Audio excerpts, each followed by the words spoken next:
Körpe yaşımda babamdan öğrendim öfkeyi terk etmeyi.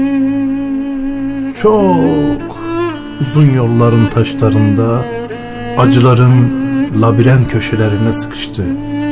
Kaçtım, terk ettim sevdiğim yari. Döndüm, baktım yaralarım yaraladı beni.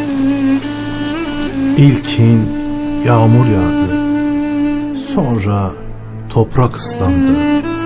Aşk doğayla yeşerirken gözlerim ağlamaya yüz tuttu.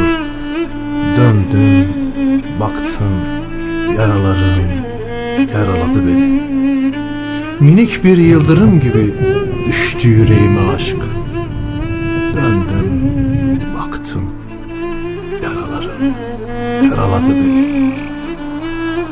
Çiçekli baharlarda sevişken kadınlarla seviştim. Ölüm aklıma geldi, kaçtım. Gecenin zifiri karanlığında sevgilim saçlarımı sevdi. Şarap içtim, günaha girdim, kaçtım. Beklediklerimin hiçbiri gelmedi. Karanlıkta kuş uçurdum gökyüzüne.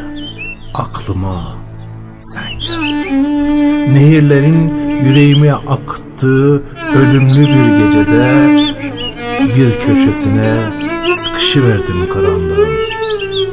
Döndüm, baktım ki ölüm arkamdan yaraladı beni.